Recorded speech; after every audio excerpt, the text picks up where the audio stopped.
Oiê! Seja bem-vinda a mais um episódio do Pode Isso, Alê. Hoje vamos ter mais uma participante especialíssima para dividir assuntos das análises de peças. Uma das maiores curiosidades que eu recebo nos meus perfis é: como é que você sabe tanto sobre materiais, Ale Bastos? Então, participando hoje, o cérebro dos tecidos da Ale Bastos Produções, Maela Queiroz. Que prazer estar aqui com você, é tão gostoso a gente trocar essas informações. A gente trabalha, analisa, às vezes chora, às vezes ri. Né? Com as composições, os materiais novos, a gente acaba tendo uma série de brainstorms para resolver o que está acontecendo. Cada coquetel de fibra, né, Maela? Estamos numa onda de coquetel de fibras. Tem tecidos aí que a gente está pegando o quê? Com 6 componentes. É quase enlouquecedor, Senhora, né? É quase enlouquecedor. Aproveita, se apresenta, dê suas credenciais. Afinal de contas, é uma longa estrada trabalhando com materiais têxteis, né? Pois é, e vamos falar que, de certa forma, eu nasci nesse ambiente porque meu avô tinha uma tecelagem. Olha! Então, quando eu era piquititica, eu já brincava no meio dos teares. Eu nasci em Santo André, me mudei muito cedo para Americana, onde meu avô tinha uma tecelagem, e cresci nesse polo têxtil que é bem interessante. Então, a minha formação começou, na verdade, dessa maneira fluidia. De família. De família. Né? E depois eu fiz o curso técnico têxtil, que era um curso integral na ETEC de Americana. Então, lá, e o polo têxtil americano é bem legal porque ele é boa parte de tecelagem e é um mundo masculino. A gente entende bastante do universo masculino aqui entre a nossa comunidade, né? Sim, faz bastante parte da nossa vida, inclusive. E esse setor era muito interessante estar envolvida nele, porque quando a gente pensa em tecido, vem a questão da delicadeza, da sutileza, da escolha, do conhecimento de materiais. Isso parece um universo tão feminino, né? Com certeza, o universo dos detalhes. Dos detalhes, só que toda a produção têxtil, ela é muito dominada pelo mundo masculino. Então, na minha classe, tinham 2 mulheres. Nossa! No curso técnico. A gente e conhece. mais uma.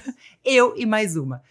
Então, esse foi minha formação inicial, que é técnico têxtil. Depois eu fiz tecnologia têxtil. Então, que também tinham 4 mulheres. 4 mulheres, homem para todo lado, né? Isso explica muito sobre os materiais que a gente tem. São demandas diferentes, né? São. A tecnologia têxtil, ela tem assim, essa questão da adequação para o que você precisa. Desde de quando você precisa copiar um material mais caro. Então, aí entra a tecnologia para fazer materiais que tenham custo menor, mas tenham uma aparência próxima ao de custo maior. Existe a parte da tecnologia têxtil para adequação de performance em tecelagem, para que o produto que se produza bastante coisa, mais barato e mais rápido, e mais eficiente, com menos defeito. Então tem essa parte da performance. Tem a performance de materiais para questões específicas, como eu já falei que têxtil, a gente pensa rapidamente em têxtil, você vai, não, vestuário, primeira coisa que se pensa, depois se lembra, não, tem cama, mesa e banho, também se pensa, mas tem muitas outras aplicações. Tem muitas, né? A gente tem fibra têxtil dentro de concreto, para você ter uma ideia, para que balance e não rache. Então, impressionante. Você tem geotêxteis, você tem o universo é bem interessante e um leque muito, muito, muito grande. Então, desde do plantio do algodão, da preparação do polímero, até acabamentos especiais, resinas e aplicações no tecido para que seja anti-chama, para que seja para balística, que usa dentro do seu carro, por exemplo, desde o que envolve os cabos elétricos do seu carro, até o estofado e até a sua proteção aí para quem precisa. Para quem precisa. Que é de balística, né? Para que seja de proteção de balas. E como é hoje a atuação Conta sobre o denier têxtil e conta qual é a sua atuação na sua empresa.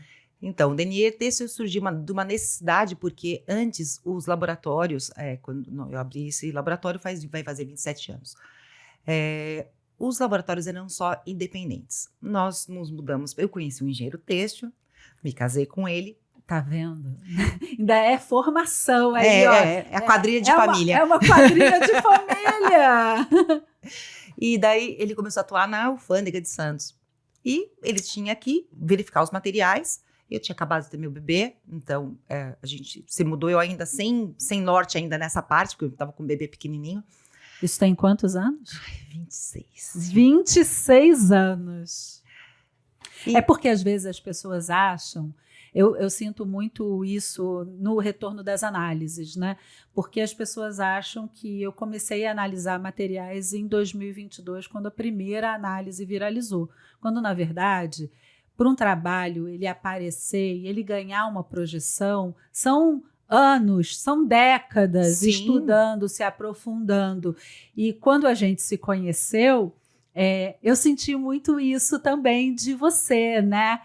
Então, a gente vai contar essa história que é muito legal. O primeiro contato que a gente teve foi a Maela se interessando por uma análise e me mandando uma mensagem. Foi exatamente isso. Eu comecei a te seguir porque o algoritmo, graças a Deus, me entregou, né? Nos uniu. Obrigada, Instagram. Ela fez uma análise e eu falei assim, tá, mas tem mais uma coisa que ela precisa saber sobre isso. E mandei no direct. E eu respondi. Sim. Eu li o direct. Sim, aí você me perguntou, mas por que você sabe disso? Eu falei, como você sabe disso? Era muito interessante. Porque era do meu perfil pessoal, não era do meu perfil laboratório, que não existia ainda. E aí... Então, a primeira análise viralizou em novembro de 2022. Eu já fazia análises há muito tempo pelo Instagram, nos stories e depois pelo Reels, mas na vida real eu já analisava há décadas. No início de janeiro, que a gente foi e localizou a mensagem, né? 6 de janeiro de 2023, Maela me manda a primeira mensagem dando uma contribuição com um material. E eu achei interessante o que ela falou. E a partir daí a gente começou a conversar. Para mim foi uma surpresa descobrir que a Maela tinha um negócio tão estruturado, tão bacana, com tanta capilaridade, porque a gente vê muita gente em internet dando pitaco sem ter a menor noção, o menor embasamento. E encontrar a DNE Têxtil, né, com a atuação que vocês têm fazendo essas análises, né?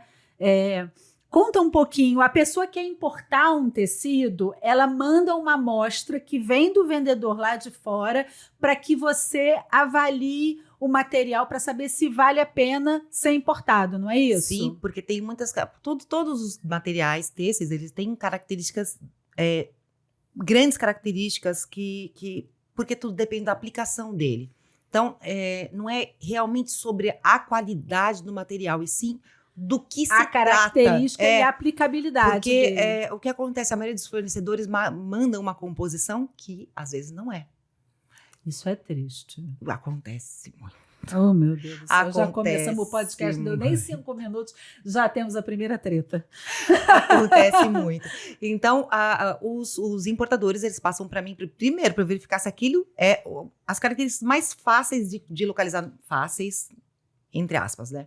As mais obrigatórias. Ele quer saber se a gramatura está correta, se a composição está correta, que tipo de fio é aquele. Que tipo de fio, que tipo de estrutura. Porque muito dos compradores, eles compram pela aparência do tecido. Pelo feio e bonito. Tá vendo a senhora que chegava na loja antes e comprava pelo feio e bonito? Agora fica feliz. Porque a Maela, ela atende importadores. Sim. Pessoas que vão lá fora, têm contato com fornecedores, importam esses materiais, né? Para depois vender as confecções. Isso, né? Exatamente. E daí tem de várias áreas, vai ter da área de moda, vai ter da área de decoração. E daí eu verifico se esse material é o que está se falando. Então, essa questão de ter... Eu tiro fiozinho por fiozinho que tem dentro de um tecido. Eu tiro todos os fiozinhos, eu meço, eu peso, eu avalio em microscópio para ter certeza da composição e do que se trata aquele material. Então, destrinchar materiais é uma coisa que eu faço há quase 27 anos. Não é só tocar no tecido e falar assim, isso parece... Eu sei como ele foi construído, eu sei como que os fios passaram...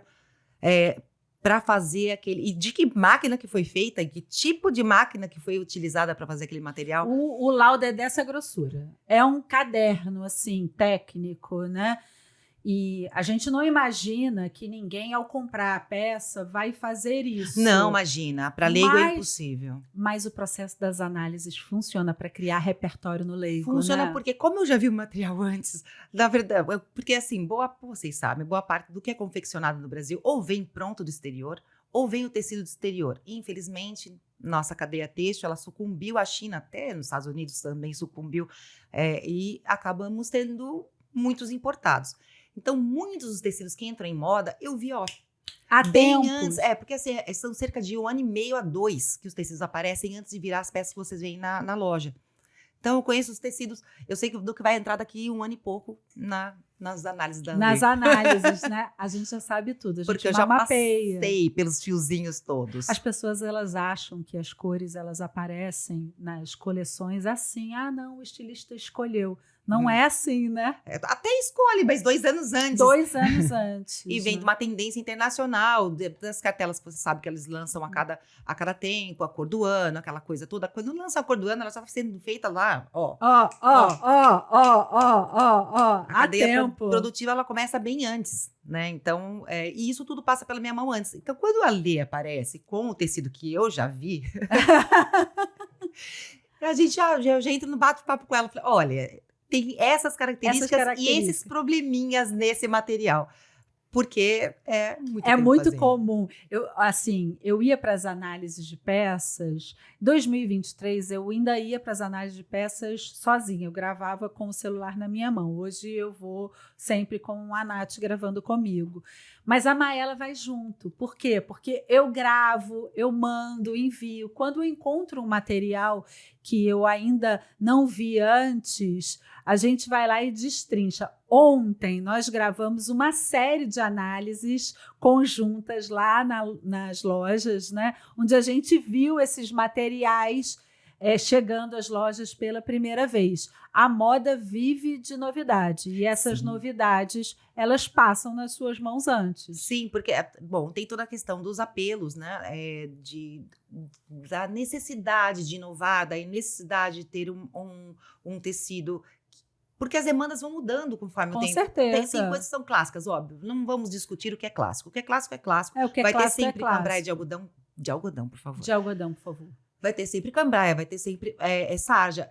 São tecidos que estão historicamente aí funcionam. Aí tem os tecidos novos, as inovações de fibra, liocel. Nós temos agora novo o elasto multiéster, que ele vai estar bem presencial. Ele é a base de fulano, tá? Mas aí já é uma... Ele é um outro tipo, né? Ele tem uma elasticidade muito grande, então não vai precisar mais ter elastano dentro do fio. Ele vai ser ele próprio elástico.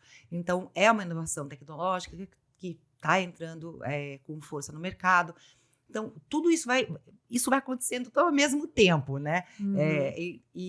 Como acaba passando antes por mim, quando chega na mão dela, a gente já tem a conversa para fazer. A gente já tem a ficha técnica inteira do fulano. Sim, até mando para ler algumas coisas que eu já tinha visto antes e discuto sobre... Porque também as empresas que importam, às vezes elas têm problema na confecção. Elas passam tecido para a confecção reclama de algum defeito. E me mandam o vestuário pronto para analisar. Com um defeito presente. Por isso que eu te digo com propriedade sobre aquela história de usar o steamer em alguns tipos de tecido, como sensoriale, por exemplo, que vai furar. Então, o que acontece? De uma certa maneira, eu faço uma engenharia reversa. A Maela, ela começa da fibra, do tecido, analisando os materiais do ponto de vista do importador. Então, se o importador ele tem interesse naquilo, pelo que ele está visitando das feiras internacionais, da moda, ele vai, seleciona e envia para a Maela. O meu ponto de vista, a minha perspectiva, que eu gosto sempre de dizer isso, é da mulher, do homem, da pessoa que compra a roupa e que vai investir o seu dinheiro e que precisa usar essas roupas no dia a dia. Então, eu faço uma engenharia reversa. Eu pego aquela peça e aí eu saio apontando, né, quais são os sinais externos da peça, Que porque daí eles aí vão vem a indicar. confecção. Aí tem a confecção, É, que também pode ser uma confecção boa ou ruim, ou pode ser que aquele tecido ele não vai dar nunca uma confecção boa, como a isso. gente fala até do embaulado, das Eu bainhas. converso muito, e você viu isso ontem, né? Como nós somos bem recebidas nas lojas. Sim, E sim. como a gente conversa de uma maneira muito aberta, muito leve. Eu me coloco, como economista, eu sei da importância do consumo.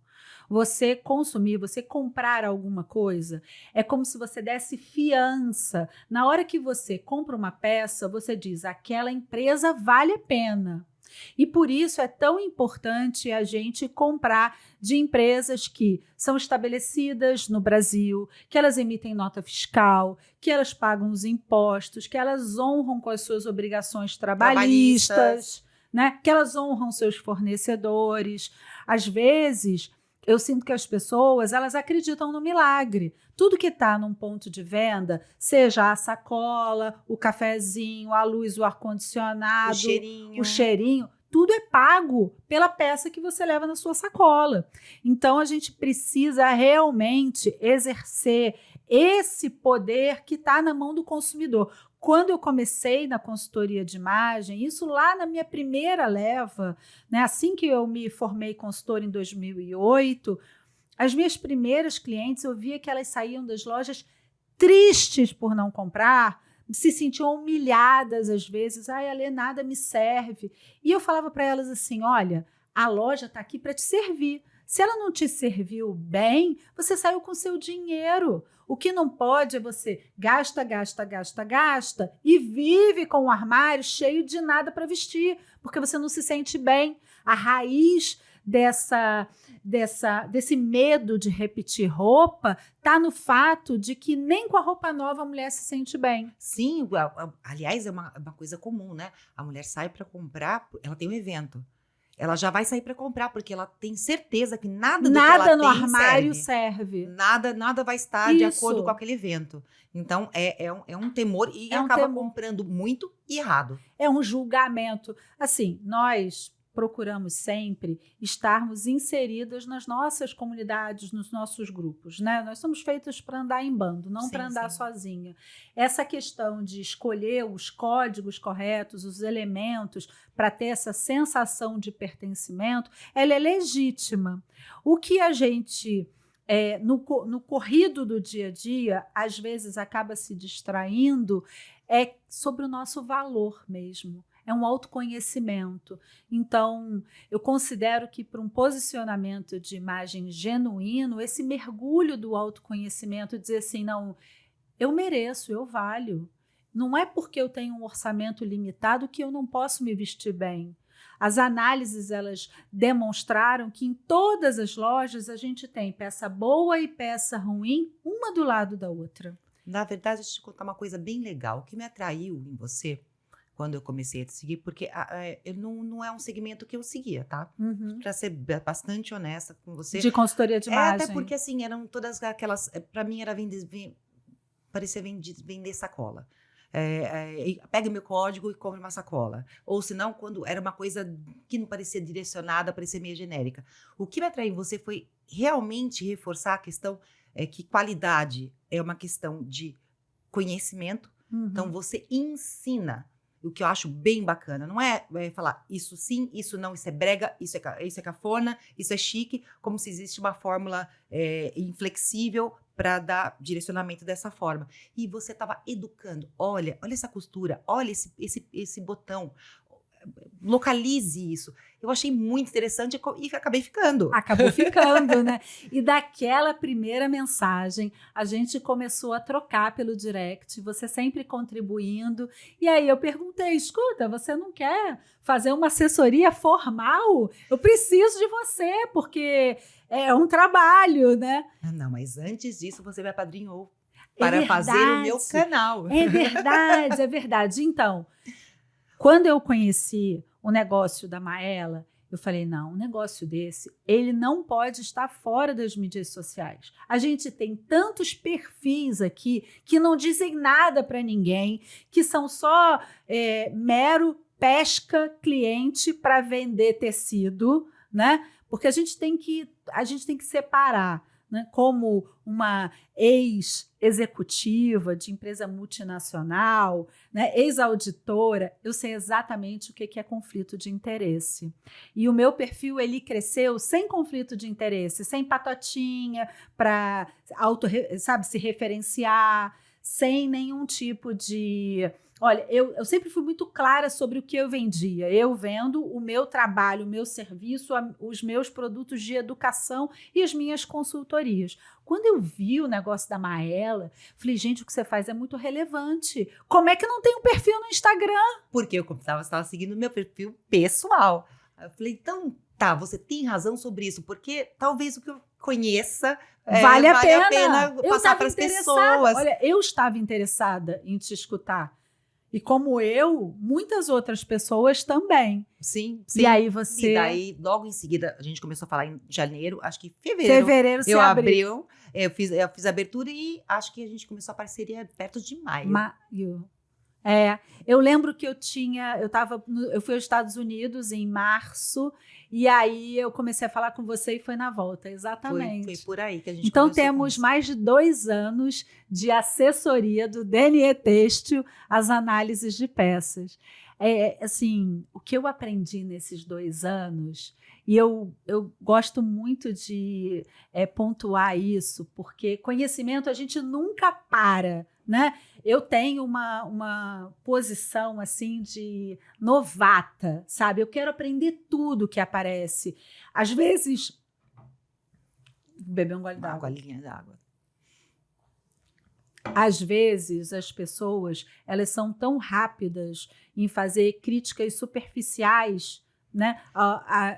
E poucas realmente querem contribuir com o seu negócio. E eu falo isso porque eu falo para mulheres, muitas empreendedoras, e inúmeras vezes, nas contribuições, pode acontecer como aconteceu entre nós duas, né? Sim, sim, porque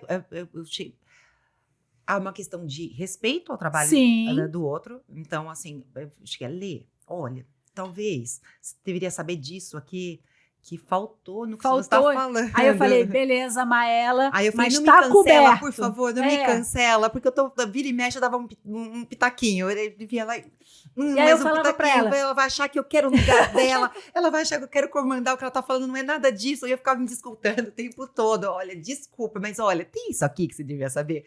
E foi assim que a gente começou mesmo, né? Com essa. E ela é minha esponja, viu, gente? Olha, essa mulher, o que ela conseguir adquirir de conhecimento, ela já pode dar aula de tecido. Já posso dar aula de tecido. Já dou aula de tecido no código. Com a base da Maela, mas mandei ver. O que acontece é que eu sou muito feliz pelas oportunidades que tive de aprender ao longo do meu negócio, né? E você foi muito generosa dividindo o seu conhecimento comigo e me pontuando. Inúmeras vezes eu falei para você, Maela, eu tenho que simplificar isso aqui, tá muito complicado isso aqui, não vai dar certo não.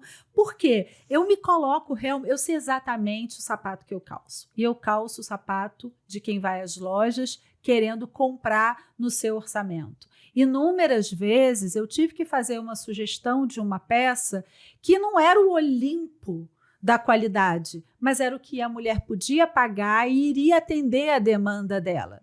Eu nunca eu nunca deixo que o objetivo não seja atingido, mas eventualmente a gente sacrifica aquele Olimpo para que a mulher possa seguir evoluindo, seguir caminhando. Sim, até porque existem muitas faixas de custo, né? Sim. Então, até há de se encontrar o adequado para, como você fala, por exemplo, de vestido de festa, né? Que pode ser vestido de festa. Bom exemplo. Pode ser de poliéster. Você não vai gastar horrores no vestido. Eu fui numa festa, estava chiquíssima, num vestido totalmente de seda, bordado pesadíssimo. Belíssimo, pesadíssimo, com bordadas, umas pedrarias lindas, maravilhosas. Brechó. Porque esse vestido custava 19 mil na loja. E eu consegui achar no brechó por 800. É impressionante. Então, moda circular é bacana, mas se você não tiver conhecimento do que você está procurando... Você não compra... Não compra bem. Em lugar nenhum. E, fazendo um paralelo continuando sobre a roupa de festa, se você for com uma roupa de festa de poliéster, ok, é um dia. É um dia. É um dia, tá tudo, você não vai usar aquilo o dia inteiro, você vai usar por algumas horas e tá tudo bem, Tá depois você tudo coloca certo. pra circular de novo. Quando a gente vai comprar roupa de festa, o objetivo é comprar uma modelagem que vista bem a Sim. mulher. E se essa modelagem, esse produto final, conseguiu ser feito mesmo no material em poliéster, parabéns para quem produziu, bom para quem vai vestir, ainda mais se tiver num orçamento dentro do esperado. A gente também não pode achar que o mundo inteiro vai vestir seda, porque não vai. E em festa, inúmeras vezes, o poliéster acaba resistindo mais, resistindo àquela grama num casamento num jardim. Uma pisada na barra. Na praia. Na Sabe praia. aquela farra que o pessoal no final entra no mar? Se você entrar de seda no mar, Já foi, Já perdeu foi. a peça, Você uma peça sai- caríssima. exatamente, você sai e faz o enterro do vestido, que inclusive já aconteceu. Não vou contar o nome da cliente, mas já aconteceu. Mas se faz enterro do vestido, sim. Faz enterro do vestido, não tem jeito. Então, mas para você escolher uma coisa dessa, você tem que ter o conhecimento dos defeitos de qualidade, que é o que você demonstra bastante. O que pode, O que não pode, o que convém. o que convém. Tudo pode, nem Não tudo tudo convém. A gente trabalha na vida real com mulheres que elas não têm os corpos da maioria das modelos. Isso é um problema sério. Isso me chamou a atenção naquela sua postagem sobre os vestidos recortados. O que se vê agora de vestidos de festa, que estão todos cheios de buraco, todos cheios de vazado e de barriga de fora.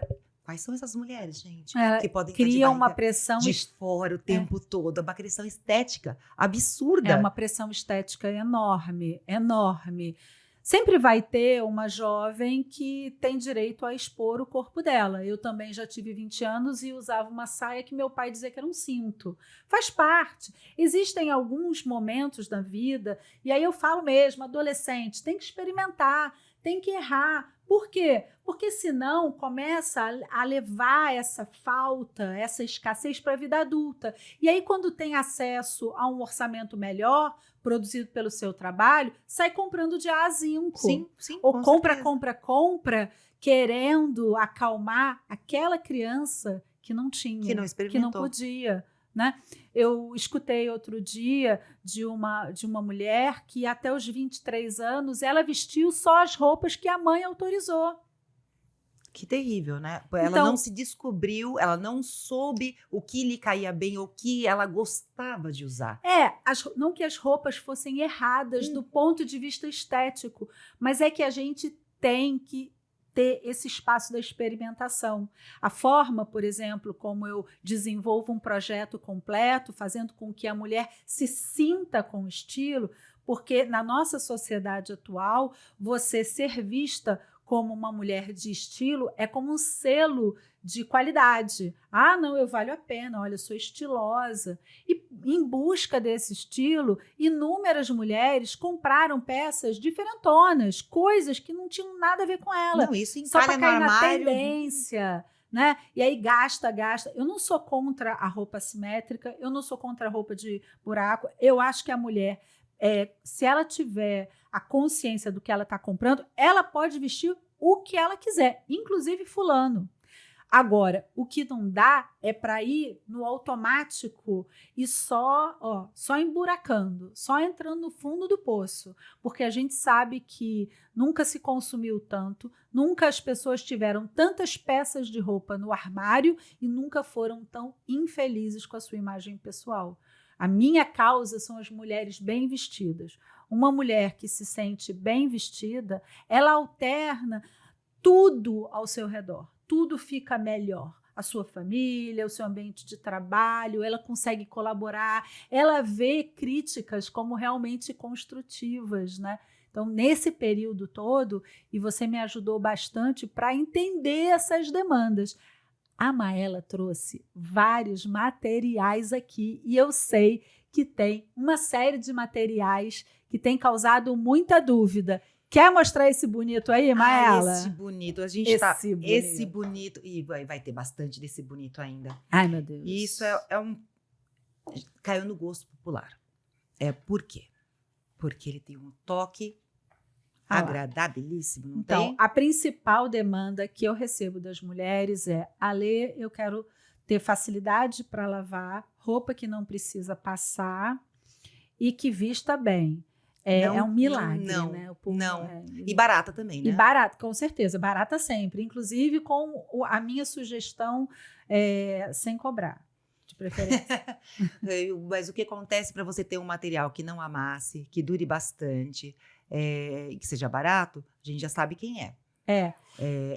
Vai ser fulano. Então. A questão é que o conforto térmico não existe. Então, você vai ter esse problema, né, no poliéster.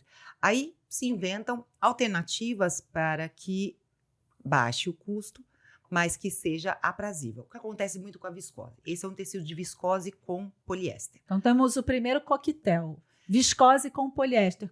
Qual o percentual de poliéster aqui? Então, esse é o ponto. Aí você vai ter 7% só. Pouquinho! E eu falei isso para a Maela, porque na minha formação como consultora de imagem, e eu gosto sempre de contar, porque eu sei que tem muitas consultoras assistindo o podcast e acompanhando, e eu respeito muito o segmento, mas a gente tem que entender algumas deficiências de formação que existem no mercado, né? O meu treinamento inicial, que foi feito pelo Senac, tinham mais de 150 horas por uma formação, a gente ia muito nos materiais, por isso é que o meu conhecimento inicial ele já era muito bom, a gente analisava muito materiais, mas a orientação que a gente tinha é que a maior quantidade de fibras levaria a característica do material à frente. E aí, naquele momento, e eu sei que existem inúmeros cursos aí de formação em materiais, é importante a gente esclarecer isso, eu fui ver na prática que mesmo um pouquinho de poliéster, a roupa envelhecia mal. Tudo depende do tipo de fio, do tipo de aplicação, e não é uma porcentagem que vai definir qual que é a qualidade do material ou qual que vai ser o sensorial. É uma estrutura. Tem que pensar que isso é uma receita complexa. Ela vai ter vários elementos além da composição. Pense que num arroz, você pode ter um arroz branco, você pode ter um arroz com cúrcuma, você pode ter um risoto, e vai incrementando, aumentando e modificando todo esse material, quando de repente não é mais o arroz que faz a diferença nessa história. Quando você tem um tecido, ele pode ser tecido não tecido, ele pode ser uma malha, ele pode ser uma malha de urdume, ele pode ser uma malha de trama, ele pode ser um tecido plano. Então, assim, a estrutura, a formação dele ela modifica todo o resultado final, independente, às vezes, até da composição. Aqui a gente tem que as pessoas não entendem o que é isso. Então, o tecido, a diferença é que ele é uma estrutura em urdume e trama. Mostra aqui para o pessoal. Um tecido plano é um urdume e trama. Então, deste lado, a gente tem o urdume, é todo o fio que está no sentido do comprimento do tecido. E aqui é a trama, que está no sentido da largura. Então, a trama desse material, ela é toda de viscose. O toque é bom. É gostoso. E o urdume... Quando a gente fala do toque bom, significa que na hora que você passa a mão, ele é lisinho, ele desliza, agradável. Uma das questões que eu falo sempre é sobre o brilho, aquele brilho plástico. A viscose, ela pode ter um brilho também, mas é um brilho diferente.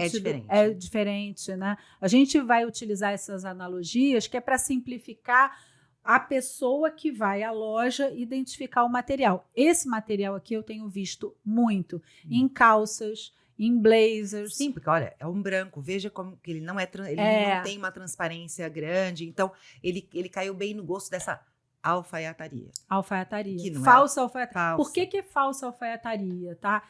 O que acontece é que a alfaiataria ela é um conjunto de princípios de modelagem e confecção para uma peça que ela tem um resultado final refinado. E onde é que a gente vê isso? Na parte da modelagem, e aí você vai ter pences, detalhes de bolso, um cós mais estruturado, Se você tiver alguma aplicação, ela vai ser bem cuidadosa mesmo. Na hora que vai para a confecção, isso é executado com primor. E aí você vê pelo verso da roupa, nos acabamentos, vieses, é tudo muito bem feito. Você sabia que existe, inclusive, aviamentos que vão dentro da alta alfaiataria, que são até de crina de cavalo? Sabia. Eu já mostrei isso. Que é para dar Tem estrutura. um para dar estrutura. No código Alebastos, na aula de blazer, eu mostro um blazer que é o padrão Alebastos. Na hora que a gente vira, ele parece um feltro, né? Sim. Mas é aqui, ele tem uma textura grossa, eu mostro isso. É espetacular.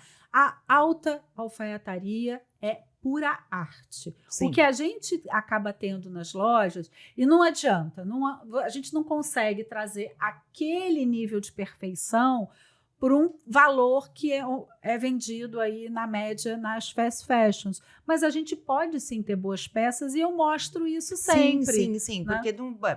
E também não cabe para todos os profissionais utilizar uma Não alta alfaiataria. porque ela é muito estruturada. Isso ela depende é da bem... sua área de atuação. Sim, é aquela sim. conversa. Imagina o médico que tem que andar de scrubs, vai andar com alta alfaiataria no dia a dia, isso não funciona. Isso. Então tem cada área com a seu dress code, vamos dizer assim também. Exatamente. Seu nível de formalidade que ele é necessário, né? Esse tipo de blazer, ele tem uma estrutura que ele parece realmente uma armadura. E as pessoas no dia a dia não precisam andar vestidas assim. Sim. Elas podem andar com roupas mais fluidas, mais leves. Uma coisa que é muito importante, eu alerto sempre as clientes e as alunas, sobre o peso das peças.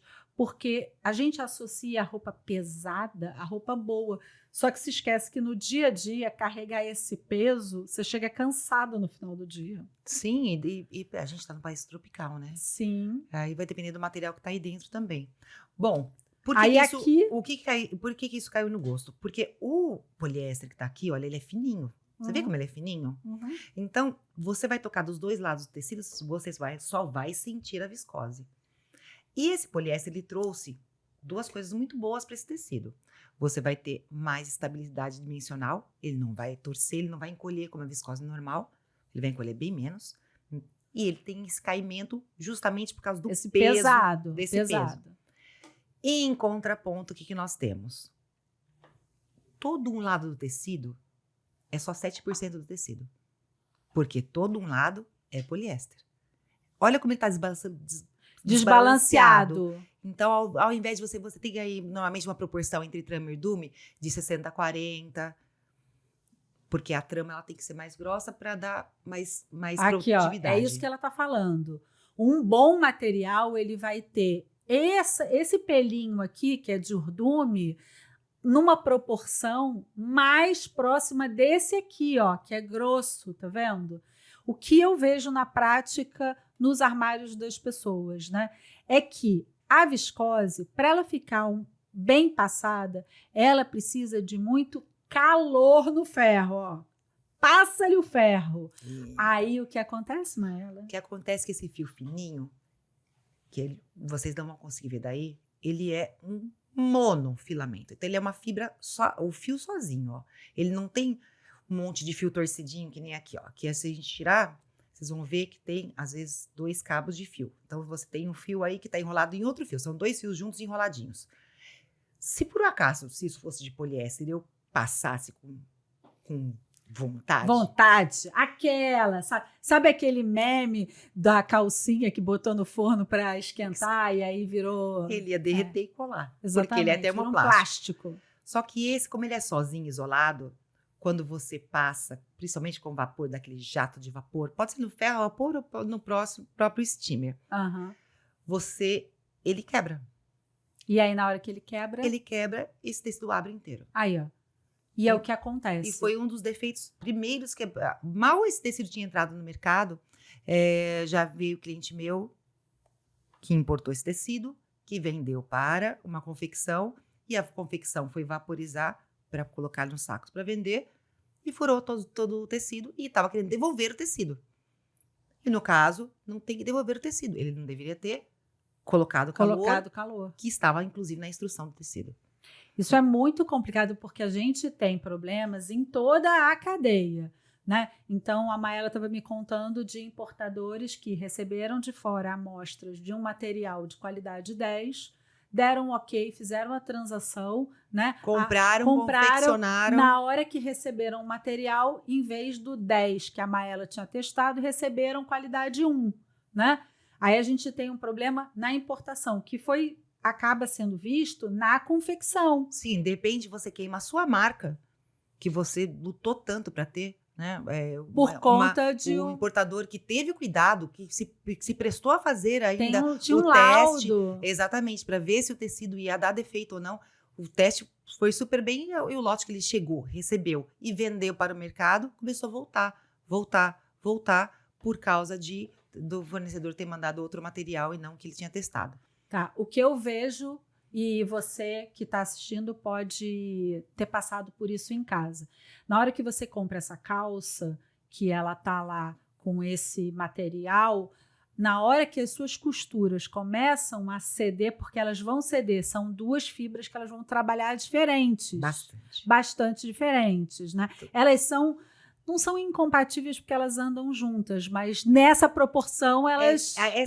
Na estrutura que esse tecido é feito, ele parece um tecido robusto, mas no fundo ele é um tecido frágil. Então ele vai dar problemas de costura, aonde tem, por exemplo, botões, o caseamento, ele pode desfiar. Ele solta, né? Solta, você faz o caseamento no sentido do urdume, se você fizer ele nesse sentido, virar ao contrário. Se você fizer o caseamento assim, ele vai abrir inteiro. Então, isso então está acontecendo. Tem que ter muito cuidado. O que eu já vi? Esse material aplicado assim, tá?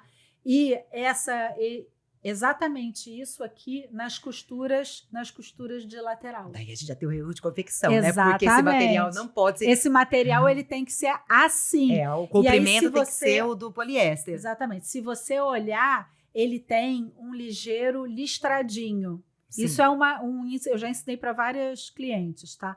Ele tem um listradinho. Esse listradinho, ele precisa estar na horizontal. Se você encontrar na loja a peça assim, com essa sensação do listradinho vertical, corre. Corte errado de confecção. Corre, porque o tecido ele tem o fio, né? E ele vai desfiar, então, com certeza. Então não é demonizando o tal do tecido. Prestem bem atenção. É um tecido que ele tem características de fragilidade. Ele vai dar problema depois que você estiver em casa. Tem que pensar sobre o assunto. Mas ele é fresquinho. Ele é fresquinho. Então fresquinho. O 7% de poliéster não vai esquentar? Não. Não vai esquentar. Esse não vai ser o problema. E não é só poliéster, tá? Esse mesmo tecido tem com ele a poliamida. E vai acontecer a mesma coisa. Então, ele tá vindo bastante, tem muito no mercado, mas muito. E tem variação com modal, tem variação com liocel, tem variação com linho, modal e viscose. A gente tá vendo uns coquetéis. Ontem a gente viu coquetel com 4, 5 fibras diferentes. Eu já peguei com 7. Nossa Senhora. Então, existe essa questão no mercado. A gente fala que o fio foi feito quando eles varreram o chão da tecelagem. Juntaram tudo que tinha lá, juntaram e fizeram outro fio. Porque tem uns fios que são bem absurdos, né? Lógico, existe a questão do fio reciclado. Isso é uma coisa que tem no mercado faz muito tempo. Onde eles desfibram o material e fazem o fio novamente. Isso existe, é um jeito de se confeccionar tecidos, tá? Tá no mercado também, quando você vê fio reciclado, ele vai ter vários componentes, porque ele vem de vários materiais diferentes. Então, e não, você tem a reciclagem que deveria ser boa, porque estende a vida útil, mas na hora que a gente vai olhar a peça final, não necessariamente essa peça vai ter uma boa qualidade. Claro, porque você pulou toda a parte de controle de qualidade do material. Veja, se a gente tem os algodões separados, a gente vai ter o algodão pima, a gente vai ter o algodão o peruano e o algodão tradicional. Eles têm diferença de qualidade, por isso que se faz até o cuidado de você não vai misturar o pima junto com o natural e o comum e fazer um tecido. Você vai querer priorizar a qualidade. No caso de um reciclado, não é a qualidade que está priorizando, você está priorizando a reciclagem. A reciclagem. Então, tudo isso tem que ter em mente quando você vai fazer uma compra. Porque ele não é, porque eu sou reciclado, eu sou de boa qualidade. Não. Um ponto que você pontuou, né, ontem foi a questão da certificação dos materiais. A gente encontrou viscose certificada. E você me explicou que o que está certificado é a fazenda. É a fazenda. A madeira. Então, a certificação é da fazenda. A fazenda está lá com os eucaliptos sendo plantados de acordo com as regras ambientais e que os funcionários são pagos e que você tem o cuidado do processo produtivo, de quem faz a coleta. Então, a certificação é da madeira, não é da viscose. A viscose é viscose. Você pegou madeira e transforma em viscose. E pode ser a de bambu também, apesar do apelo de marketing que tem para as malhas feitas de bambu, elas são viscose. Sempre viscose. Inclusive, não existe tecido de bambu. Se você olhar uma etiqueta, tá lá, tecido bambu. Não, bambu é madeirinha. Não é fibra têxtil. O único tecido de bambu que você pode ter vai ser aqueles lugares americanos de esteirinha. Aí é um tecido de bambu. Mas, ou seja, vai ter que estar o pauzinho ali. Se não tiver a madeirinha ali, tiver um fio macio e delicado, isso é viscose. Cabo de talher. Bom, tem gente que inventou até viscose de rosas. Nossa Senhora. Né? O que eu sinto, né, nesse tempo todo é que quanto mais transparente nós formos com o consumidor, mais respeito a gente demonstra ter, né? E eu procuro, com a minha comunidade, ser sempre muito transparente. Nem sempre a gente vai poder o Olimpo da qualidade. A história do vestido lá, que a escolha pelo poliéster é uma escolha para baratear algo que é caro. A própria escolha pelo reciclável, se o seu posicionamento, se você se sente melhor e utilizar reciclado, eu já falo que se você quer se sentir melhor em relação ao consumo, consuma menos. É a primeira coisa. É a primeira coisa, consuma melhor para consumir menos. Eu prefiro desta forma, mas é o meu posicionamento. Tem gente que fala assim, não, eu quero reciclável porque eu confio, eu acredito que isso está melhorando o planeta, porque é isso que está... Então, isso é individual. É a mesma questão da posição de ser vegano ou não ser vegano, são escolhas pessoais, e daí você age de acordo com o que você se sente bem em relação a isso. Mas você não vai achar que você vai pegar uma coisa reciclada e ela vai ter a qualidade de um produto que foi totalmente pensado e desenvolvido com padrão de qualidade. São coisas bem distintas, são finalidades distintas. Quando a gente fala das fibras artificiais, que eu acredito que elas são as fibras onde os desenvolvimentos eles estão mais valorizando a pessoa que usa, né? Ainda mais a gente está falando do Brasil, né? País tropical, calor, então a fibra artificial. Não, mas caiu bem no gosto, né? Caiu bem no gosto. A primeira foi a viscose. A viscose, e depois a gente tem... Fale todos os nomes aí que o pessoal adora saber. Temos bastante, mas a gente vai ter viscose, vai ter liocel, vai ter modal, vamos ter o cupro, vamos ter... Deixa eu ver o que mais que eu estou esquecendo de artificial. Das mais comuns. Basicamente isso, são as artificiais que a gente usa mais. A gente usa mais. Sim. Então, a diferença entre elas, a viscose é a mais antiga, né? A viscose é a mais antiga, as diferenças são muito técnicas e são de processo. Mas a questão, porque assim, uma das coisas que me falam muito, o acetato, esquecemos do acetato. A quantidade de produtos químicos envolvidos em todas essas fibras. Em todo o processo têxtil, até no próprio algodão. Até no próprio algodão. Em todo o processo têxtil, ele é nocivo.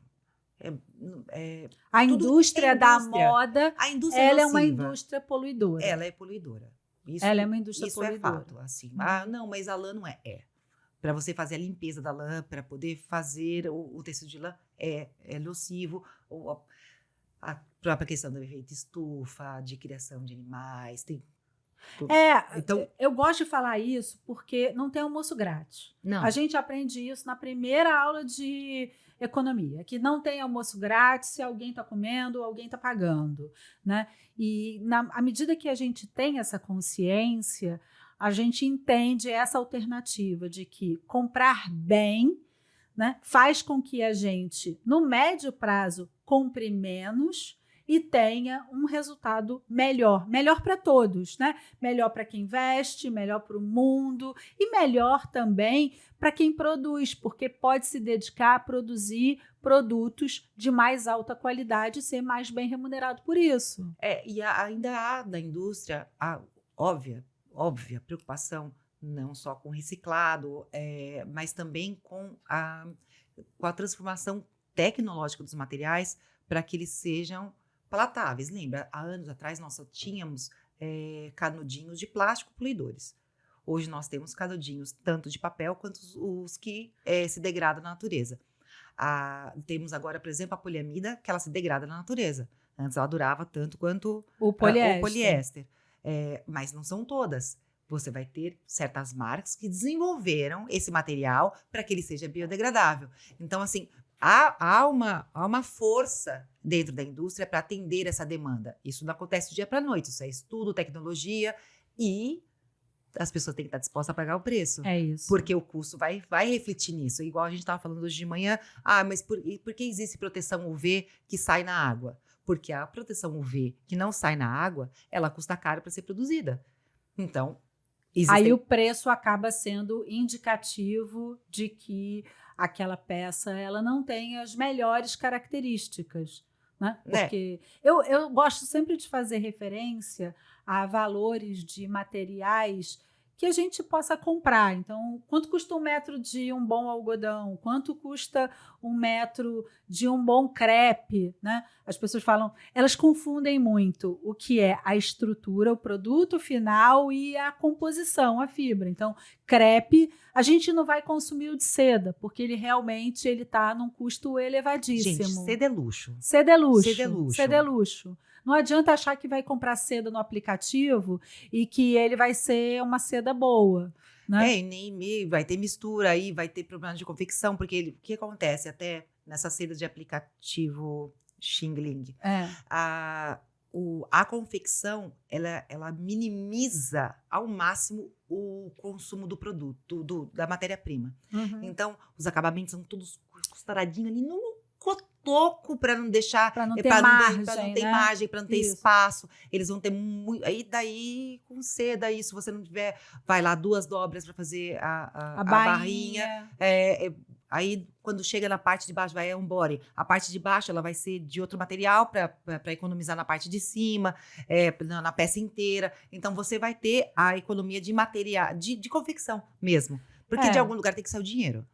Não tem milagre, né? Não tem milagre. Quando a gente fala de uma peça que chega produto final, preço final R$100, ela vai ter uma estrutura de custo diferente de uma de 500, de uma de 1.000.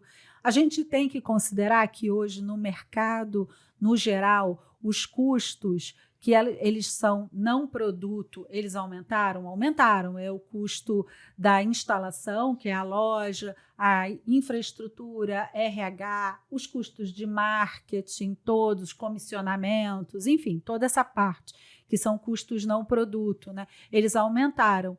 Uma alternativa que eu sempre recomendo é compre local, procure quem produz na sua cidade, valorize o trabalho daquela loja que vende o tecido, leva na costureira. Não acha que o tecido mais a costureira vai sair mais barato do que a roupa do aplicativo. Mas, na hora que você tiver uma peça boa, você vai gostar mais de usá-la. Você não vai ter problema de repetir. Então, a questão é esse comportamento de consumo rápido, isso acho que desde a pandemia pegou uma coisa exponencial da compra online o digital, de muito. Isso, o digital muito, né?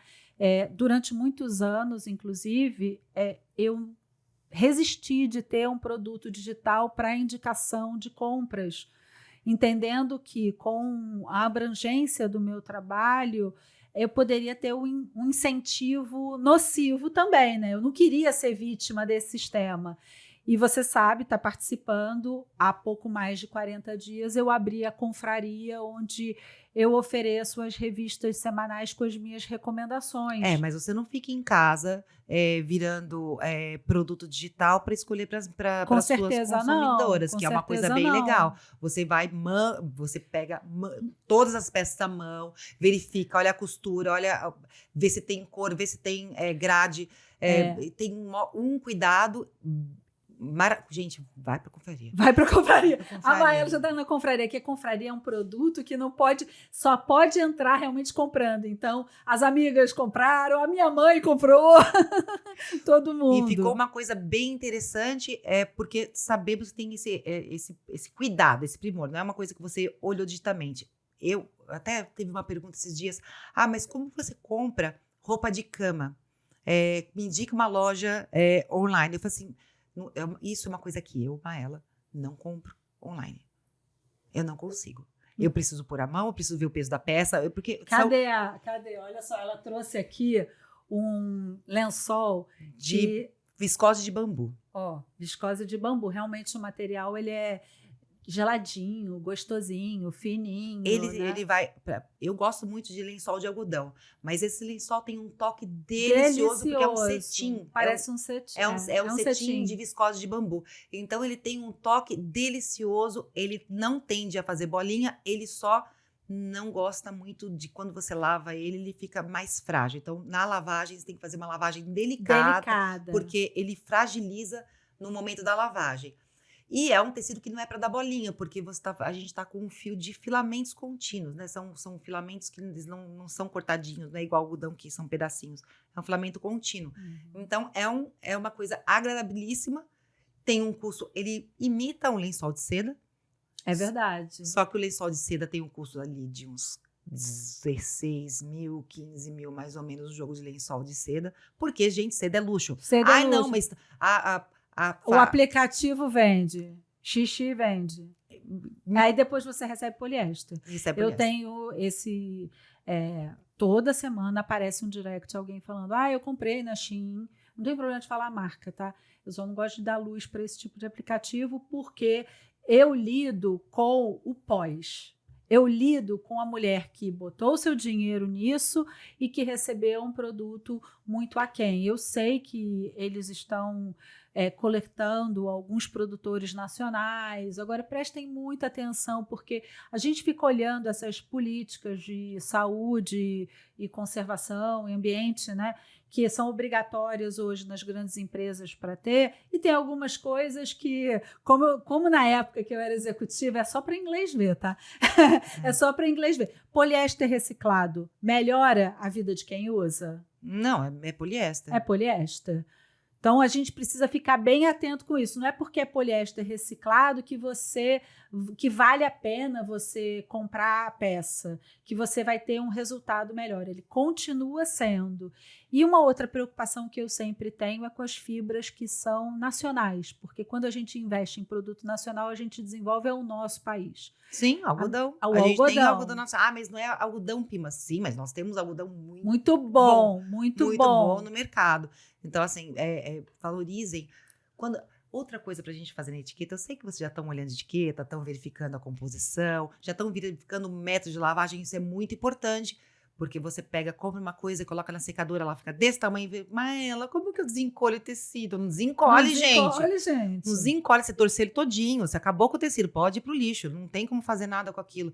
Então, tem toda essa questão. Olha a etiqueta também, vê o que é produto nacional. Isso é bem bacana. Isso é bem bacana. Fora que nós somos um país de dimensões continentais, né? O tamanho do nosso país. A gente tem uma diversidade de materiais, de indústria. Eu considero que parte da minha missão é colocar luz em quem faz aqui, sabe? Nós em quem somos faz aqui. Grandíssimos exportadores de índigo, por exemplo. A gente faz um jeans, a gente fornece para Leves. Olha que espetáculo. A gente Aliás, vocês sabiam que o lenço da Hermé, todos eles são feitos daqui, com a seda brasileira, porque a nossa moreira, a nossa moreira que alimenta o nosso bichinho da seda, faz uma seda muito mais branca, mais alva do que o resto do mundo. Então, a Hermé só compra daqui. É lindo, né? Quando a gente fala de produtos extraordinários, e o luxo diz muito sobre tradição, sobre respeito, né? Sobre o artesanal, gente, o Brasil tem fontes assim inesgotáveis, inesgotáveis. A gente precisa valorizar o produto nacional. E a mão de obra nacional. A mão de obra. É toda uma cadeia. Eu vejo que as pessoas elas não têm essa consciência. Não têm essa... E eu não estou falando que é um problema você viajar e comprar quando você está na sua viagem. Não acho problema nenhum. Eu gosto que todo mundo usufrua daquilo que o seu trabalho proporcionou, tá? Mas a gente precisa entender que a nossa contribuição ela começa com o uso do nosso dinheiro. No nosso país. Às vezes é muito desagradável falar sobre política numa época de polarização, falar sobre alguns temas, né? Agora, o que você faz com o seu dinheiro é 100% decisão sua.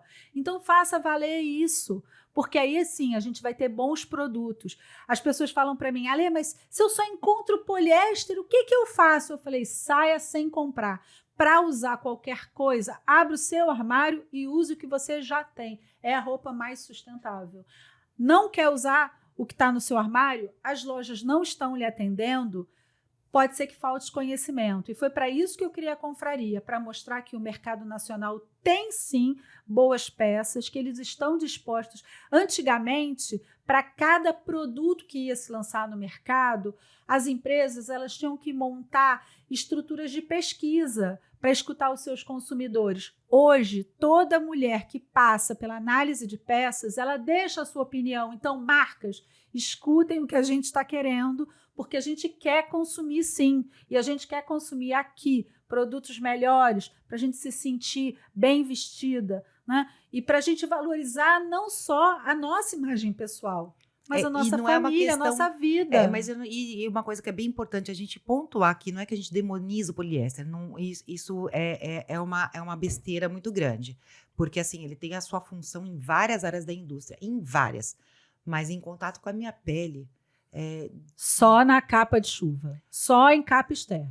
É em material externo, em contato direto com a pele, gente, principalmente em roupa íntima, ai que dureza isso, né? É triste. Triste. Às vezes... Lençol também, gente, não dorme no impossível. Toalha de banho, roupão de banho, gente. Se a gente for falar de fulano, esse papo vai longe. Mas não é sobre demonizar, ele tem o lugar dele. Ele só não pode estar em todos os lugares. Né? Porque não. Tudo pode, nem tudo convém. Mas ele não desbota, gente. Roupa suja, roupa mancha, roupa desbota. Aprenda, isso faz parte da vida, inclusive.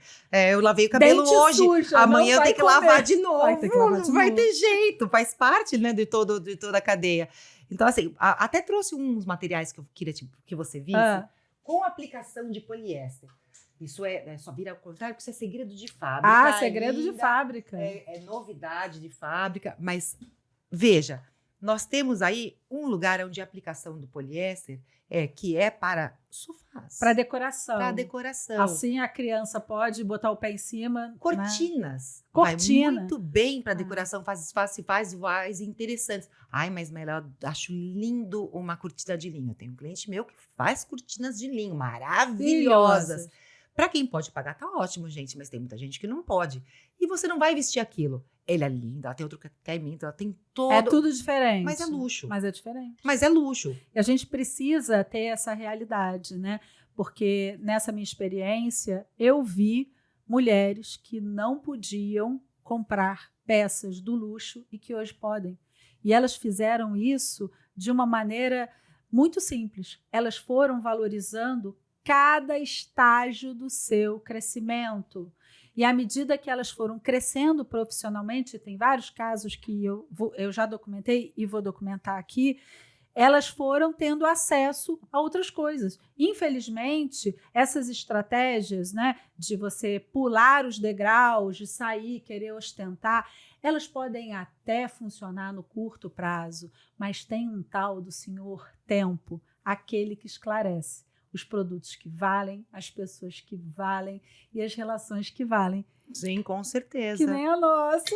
Você acredita que já passou 1 hora? Meu Deus, a gente fala muito. A gente fala muito. A gente está falando desde ontem de manhã, sem parar. Sim. Fomos até de noite e ainda vamos continuar, porque a nossa missão é muito bonita.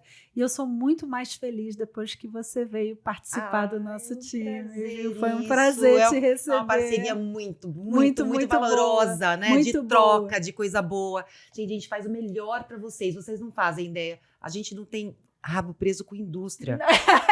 Aqui então, não há conflito de interesse, aqui minha não senhora. tem um publi embaixo, Não assim, tem publi. não tem. Se a gente fizer publi, vai ser assim, bem grande. Ó, isso aqui é um publi, porque vale a pena. Não, e porque a gente aprovou. É isso aí. E porque a gente É aprovou. isso aí. Então, É isso aí. a gente tá. O compromisso é com vocês. Então, é uma alegria muito grande ter a Maela certificando todas as análises, entendeu? Participando dos treinamentos, contribuindo em inúmeras iniciativas. Se você ainda não acompanha a Maela nas mídias sociais, pode seguir. O DNE Texto já está no Instagram, já está no TikTok, em breve no YouTube e também em breve na sala de aula de Ale Bastos. Maela, muito obrigada, muito obrigada. Foi um prazer. Muito obrigada. Obrigada, gente. Eu vejo você em breve num próximo episódio do Pode Isso, Ale. Convide as amigas para participar aqui assistindo a gente, mas só as legais. Fui!